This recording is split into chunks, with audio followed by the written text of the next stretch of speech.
السلام علیکم۔ پروگرام کتب نما کے ساتھ طاہر احمد بھٹی آپ کی خدمت میں حاضر ہے۔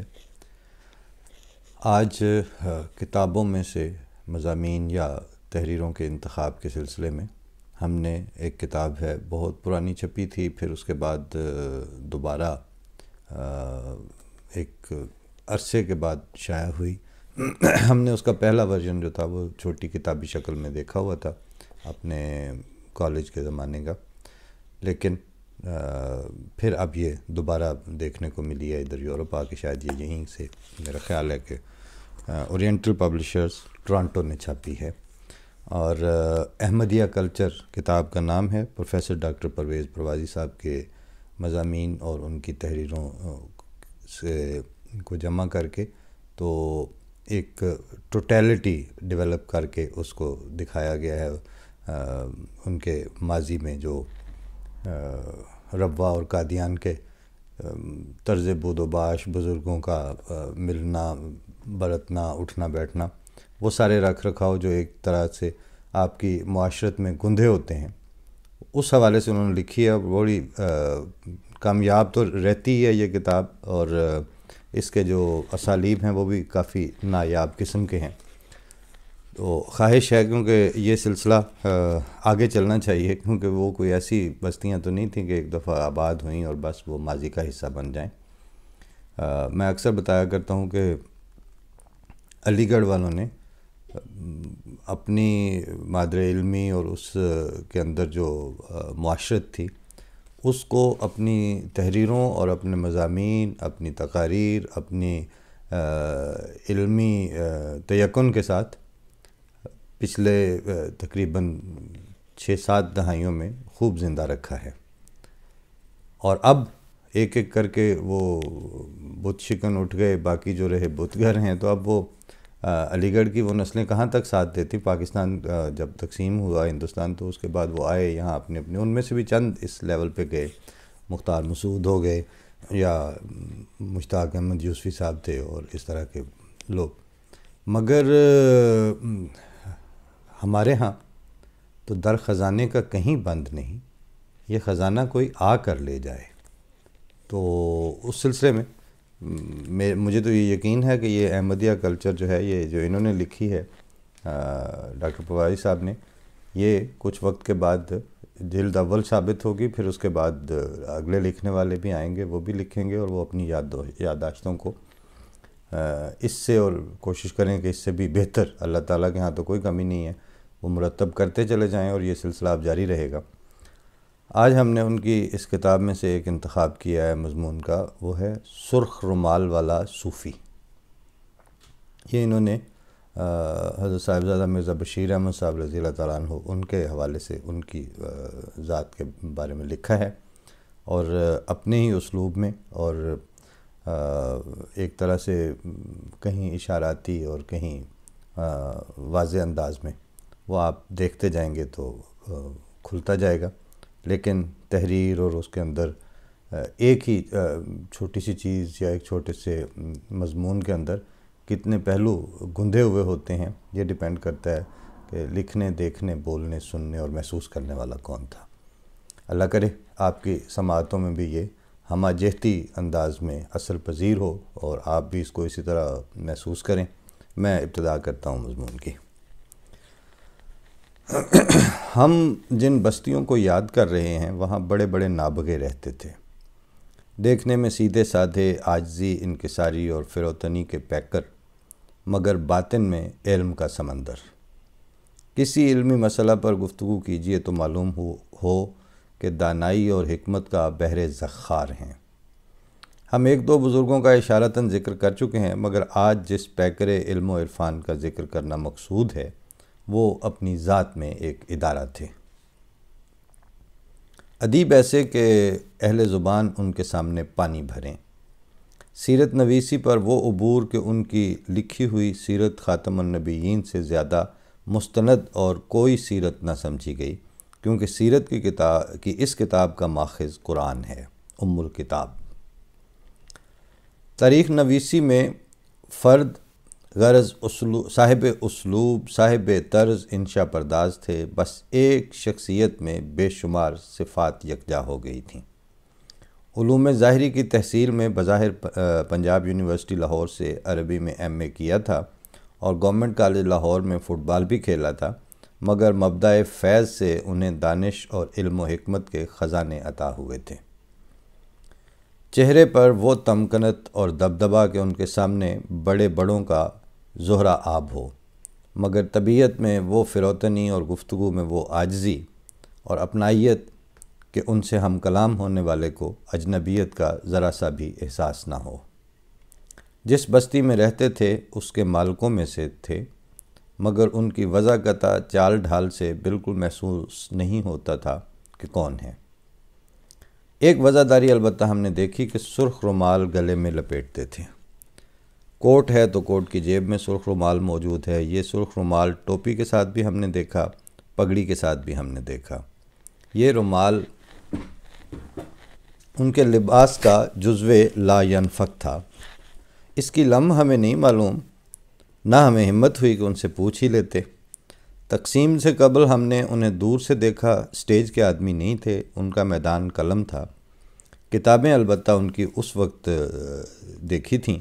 تقسیم کے بعد ہم جس بستی میں اٹھ آئے وہاں یہ وجود باجود بھی موجود تھا۔ اب پگڑی اوڑھتے تھے۔ پھر ہماری خوش نصیبی کہ ہمیں ان کے ساتھ کام کرنے کا موقع مل گیا۔ پہلے روز کام پر حاضر ہوئے تو سرسری طور پر ہمارے مشاغل کے بارے میں پوچھا۔ ہم نے بتایا کہ لکھنے پڑھنے کا شوق ہے تو بہت خوشی کا اظہار فرمایا۔ اپنے بعض مضامین ہمیں امتحان کے طور پر لکھوائے اور پھر پڑھوا کر سنے۔ اس طرح ہمیں دوہرا فائدہ ہوا، لکھنے میں قلم رواں ہو گیا اور پڑھنے میں الفاظ کے لہجہ کی پہچان کا سلیقہ آ گیا۔ ان کا اپنا عالم یہ تھا کہ جب تک کسی لفظ کے مفاہیم و مطالب کے بارے میں پورا یقین نہ ہوتا وہ لفظ استعمال نہیں فرماتے تھے۔ لکھنے میں بہت احتیاط کرتے تھے، فرماتے تھے جو لفظ جس طرح چھپ جاتا ہے وہ آئندہ نسلوں کے لیے سند بن جاتا ہے۔ بعد میں کوئی اس بات کی تحقیق نہیں کرتا کہ لکھنے والے نے کس سیاق و سباق میں یا قرینہ میں وہ لفظ استعمال کیا تھا۔ ہمیں اپنی بعد کی زندگی میں اس نقطے سے بہت فائدہ ہوا۔ پھر یہ بات بھی ہم نے اسی بزرگ سے سیکھی کہ جس لفظ کے بارے میں ذرا سا بھی شبہ ہو فوراً لغت دیکھ لو۔ جب تک اس کے معین معانی کے باب میں یقین نہ ہو وہ لفظ استعمال نہ کرو۔ ہم اس بات پر حتی الوسع عمل کرتے ہیں۔ ہمارے طلباء اس بات کی گواہی دے سکتے ہیں کہ کلاس میں اگر کسی لفظ کے معنی کے بارے میں ہمیں شبہ ہوا تو ہم نے اپنے بچوں سے برملا کہہ دیا کہ ہمیں اس لفظ کے معنی کے بارے میں وثوق نہیں، لغت دیکھنے کے بعد دوبارہ اس لفظ کے بارے میں بتائیں گے۔ یہ احتیاط ہم نے انہی بزرگ سے سیکھی۔ یہ ان کی جوتیوں کا صدقہ ہے کہ قلم پکڑنے کا حوصلہ کر لیتے ہیں۔ ان کی طبیعت میں احتیاط اور غنا دونوں چیزیں بدرجہ اتم موجود تھیں۔ یہی دو صفات ہیں جو انسان کو درویش بناتی ہیں۔ اسی لیے قیام پاکستان کے بعد انہیں درویشوں کے کام کی نگرانی سونپی گئی۔ ان 313 درویشوں کے کام کی نگرانی جو ہماری بستی میں اپنے مرشد کے در پر دھنی رما کر بیٹھ گئے تھے۔ ان درویشوں کے اہل و عیال، ماں باپ، عزیز و اقارب پاکستان میں تھے۔ وہاں وہ لوگ 32 دانتوں میں زبان کی طرح بیٹھے تھے، مجبور اور محصور۔ ہم نے اس بزرگ کو دیکھا کہ دن رات ان کے غم میں گھل رہے ہیں۔ اگر وہ درویش حالت خوف میں تھے تو یہاں ان کے مفادات کا نگہبان بھی حالت امن میں نہیں تھا۔ اگر درویشوں کے کسی عزیز کے بارے میں خبر ملتی کہ اسے فلاں تکلیف درپیش ہے تو جب تک اس کے ازالہ کے لیے پوری پیش بندی نہ کر لیتے انہیں کسی کل چین نہ پڑتا۔ ہجرت کے بعد سب لوگ ہی مہاجرت کے مصائب کا شکار ہوئے۔ ہر خاندان مصائب کا مقابلہ کر رہا تھا، مگر یہ بزرگ تو 313 خاندانوں کے مسائل کا سامنا کر رہے تھے۔ جب ہم نے ان کے ساتھ خدمت شروع کی اس وقت ہجرت پر کافی عرصہ گزر چکا تھا، مصائب کی شدت کم ہو گئی تھی، مگر اس بوجھ نے ان کی اپنی صحت پر بڑا برا اثر ڈالا تھا۔ ان کے لکھنے پڑھنے کے مشاغل میں فرق آ گیا تھا، مگر اس کے باوجود اتنا لکھتے پڑھتے تھے کہ ہم نوجوانوں کو رشک آتا۔ بھلا کوئی شخص اپنے ہر فارغ لمحہ کو کتاب کے مطالعے میں کیسے صرف کر سکتا ہے؟ یہ بزرگ کرتے تھے۔ اگر پڑھ نہیں رہے ہوتے تھے تو لکھ رہے ہوتے تھے۔ یہ تو ہماری خوش نصیبی تھی کہ آپ نے کچھ مضامین ہمیں لکھوائے، ورنہ ان کا کام تو کئی جلدوں پر محیط تھا۔ ان کے گھر میں ہمیشہ 2-3 یتیم اور بے آسرا بچے پرورش پاتے۔ یہ انہیں اپنے بچوں کی طرح پالتے پوستے، ان کی تعلیم اور تربیت کا خیال رکھتے۔ غریب پروری ان کا شیوا تھا۔ شہر کے بیمار، نادار، یتامہ، مساکین ضرورت کے وقت انہی کی طرف دوڑتے تھے اور مایوس نہیں لوٹتے تھے۔ اس بات کا تجربہ ہمیں اس عرصہ میں ہوا جب ہم ان کے ساتھ خدمت کر رہے تھے۔ ایسے سفید پوش جو کسی کے سامنے ہاتھ نہیں پھیلا سکتے تھے، مشکل وقت میں ان کے پاس آتے اور یہ بزرگ ان کی سفید پوشی کا بھرم قائم رکھتے ہوئے ان کی دستگیری کرتے۔ ان میں سے کئی لوگوں کی اولادوں کو ہم جانتے ہیں کہ اب ماشاءاللہ لاکھوں میں کھیلتے ہیں۔ اس نیکی کے اخفاء میں انہیں اس قدر غلو تھا کہ کانوں کان کسی کو خبر نہیں ہونے پاتی تھی۔ ہم تو اس کام پر مامور تھے کہ رقوم کا ریکارڈ رکھیں، اس لیے ہمیں تو پتہ چل جاتا تھا، مگر ہدایت یہ تھی کہ بھول کر بھی کسی ضرورت مند محتاج کا نام زبان پر نہ آنے پائے۔ حساب میں اتنے محتاط کہ ایک بار 5 روپے کی ایک رقم کا 2 بار اندراج ہو گیا تو اس پر باقاعدہ ایک کمیشن بٹھا کر تحقیقات کروائی کہ ایسا کیوں ہوا۔ علو مرتبت کے باوجود عالم یہ تھا کہ جمعہ کی نماز پڑھنے مسجد میں جاتے تو جہاں جگہ ملتی وہیں بیٹھ جاتے۔ لوگوں کے کاندھوں کے اوپر سے پھلانگ کر جانا انہیں بہت کھلتا تھا۔ مرشد قصبہ میں موجود نہ ہوتے تو انہیں امارت سونپ کر جاتے، مگر یہ خطبوں کے لیے یا نمازوں کی امامت کے لیے دوسرے علماء کو نامزد کر دیتے۔ اپنی جائے نماز ساتھ رکھتے، جہاں جگہ ملی مصلی بچھا لیا اور بیٹھ جاتے۔ خطبہ کو غور سے سنتے، نمازیں توجہ سے پڑھتے، لوگ باغ لپک لپک کر ان سے مصافحہ کرتے اور یہ سب سے مصافحہ کرتے اور دعائیں دیتے جاتے، مگر مصافحہ کرنے کے لیے رکتے نہیں تھے۔ چلتے چلتے ہاتھ ملاتے تھے اور لوگ ان کے لمس کو ہی بہت جانتے تھے۔ نمود سے بہت گھبراتے تھے۔ جمعہ کا دن بظاہر چھٹی کا دن سمجھا جاتا تھا، مگر یہ جمعہ کی نماز سے فارغ ہوتے ہی اپنا کام لے بیٹھتے، دفتر کی ڈاک دیکھتے، تصنیف کا کوئی کام جاری ہوتا تو اس میں مصروف ہو جاتے۔ غرض ان کی زندگی کام سے عبارت تھی۔ گرمیوں کے موسم میں ہماری اس نئی بستی کے کالے ننگے پہاڑ بھٹی کی طرح تپنے لگتے۔ ان کا گھر کا رخ ایسا تھا کہ دھوپ سیدھی ان کے برآمدہ میں اترتی تھی۔ اس پر چکن ڈال لیتے، مگر اس سے روشنی تو رک جاتی تھی، تمازت کہاں رکتی۔ اس لیے اپنے کمرہ میں پانی کا ٹب رکھوا لیتے، اس ٹب میں برف کا ایک ڈلا تیرتا رہتا، اوپر بجلی کا سقفی پنکھا ہلکی رفتار سے چلتا رہتا۔ اس طرح کچھ سکون میسر آ جاتا، مگر گرمی کی حدت الامان والحفیظ۔ اب ہم میر انیس کی طرح یہ تو نہیں کہہ سکتے کہ بھن جاتا تھا جو گرتا تھا دانہ زمین پر، مگر پہلے مصرع کی ہم عینی گواہی دے سکتے ہیں کہ گرمی سے مضطرب تھا زمانہ زمین پر۔ اس اضطراب کے باوجود ان کا کام جاری رہتا۔ ایک بار ہم نے گرمی کا شکوہ کیا تو فرمایا، میاں ہمارے مرشد نے اس زمانہ میں 80 تصنیفات مکمل کی تھیں، جب بجلی تو دور کی بات ہے، گرمی سے بچاؤ کے دوسرے مروجہ سامان بھی میسر نہ تھے، اس لیے ہمیں شکوہ کرنا زیب نہیں دیتا۔ ہمیں تو سقفی پنکھا یعنی چھت والا پنکھا، برف اور چکیں میسر ہیں۔ ہمارے مرشد تو ہاتھ سے پنکھا جھلا کرتے تھے۔ اتنا کہتے کہتے آواز گلوگیر ہو گئی۔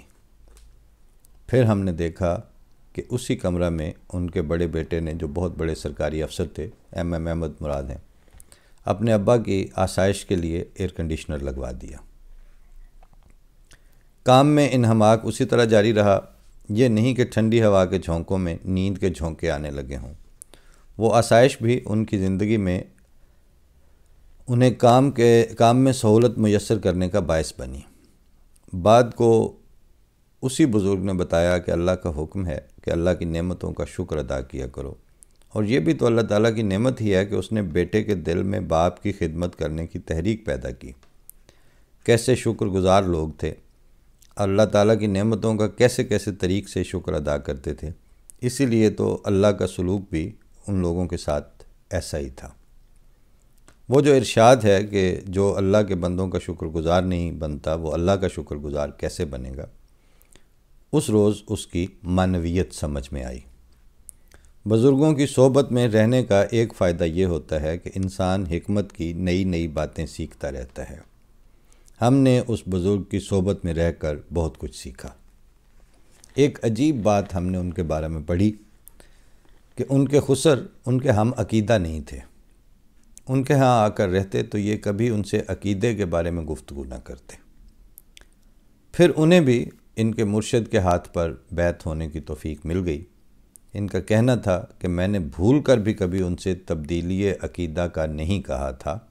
وہ میرے اور میرے گھر والوں کے عمل کو دیکھتے رہے۔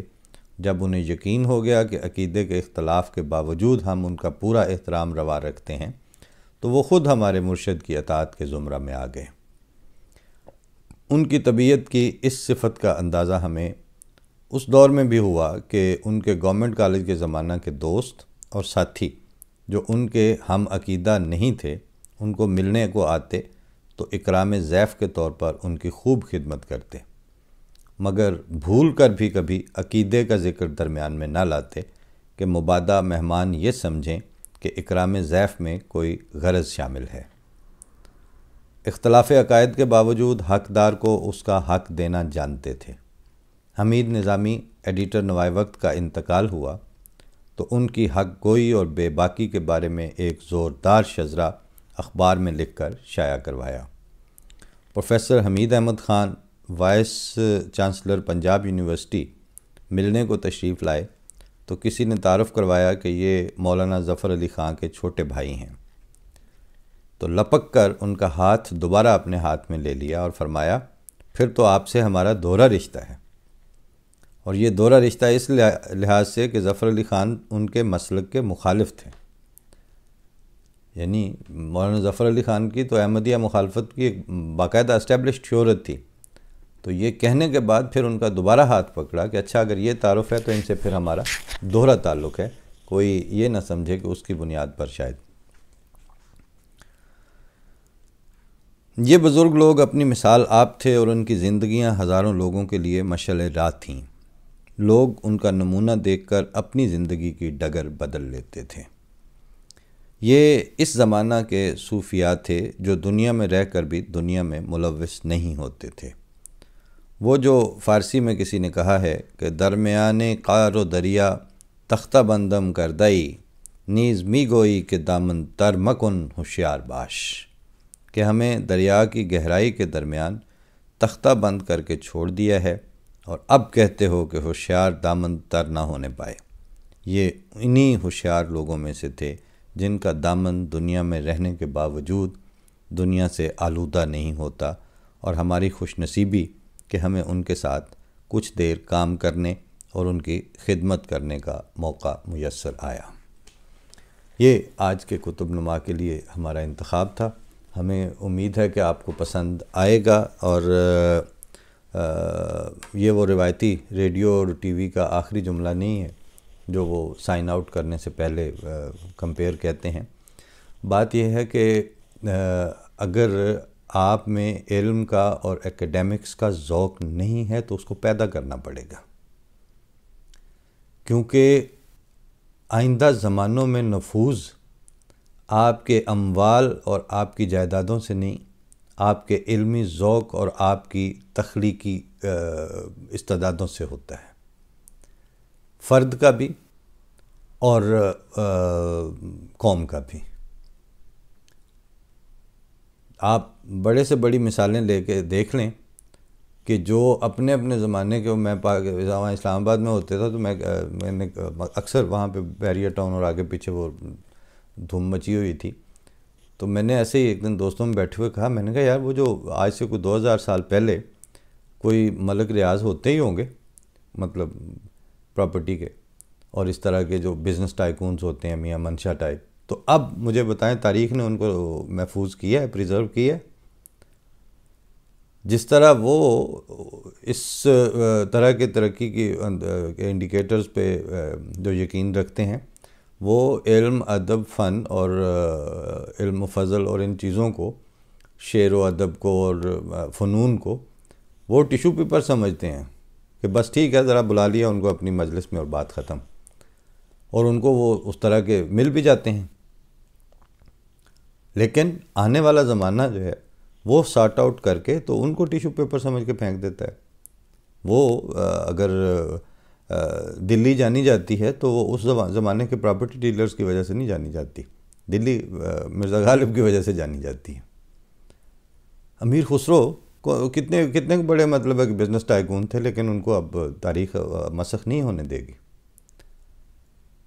اسی طرح سے شبلی اپنی سیرت کے حوالے سے آج جنہوں نے سیرت خاتم النبیین کا ذکر کیا، وہ کتاب سیرت کی کتب میں ہمیشہ کے لیے ٹرائیبیوٹ پیش کرتی رہے گی مرزا بشیر احمد صاحب رضی اللہ تعالیٰ عنہ کو۔ لیکن بات یہ ہے کہ وہ کسی شاعر نے کہا، مزہ کہنے کا جب ہے ایک کہے اور دوسرا سمجھے۔ لکھنے والا جو ہے یا بولنے والا، وہ ایک خاص سطح آپ کے لیے متعین کرنے کے لیے اپنے آپ کو وقف اور ٹیون رکھتا ہے، تو آپ کی سماعت اور آپ کے ذوق کو بھی اس سطح تک بلند ہونا پڑے گا۔ اب رواج یہ چل رہا ہے کہ میڈیا میں جو پروگرامز ہیں یا پروگرام کرنے والے ہیں یا گفتگو کرنے والے ہیں، ان سے یہ مطالبہ کیا جاتا ہے کہ چونکہ سماعتیں یہ کچھ ڈیمانڈ کر رہی ہیں، آپ نیچے اتریں۔ ایسا نہیں ہوگا، کم از کم اس پروگرام میں ہم یہ نہیں کریں گے۔ ہم چیزوں کا انتخاب کریں گے، وہ چیزیں اپنے میرٹ پر، ان کی ورتھ ہے کہ آپ ان کو احترام سے سنیں، اپنے سیریس جو حلقے ہیں ان میں جگہ دیں، سر آنکھوں پہ بٹھائیں، اس کے نتیجے میں آپ کی اپنی شخصیت ترقی کرتی ہے۔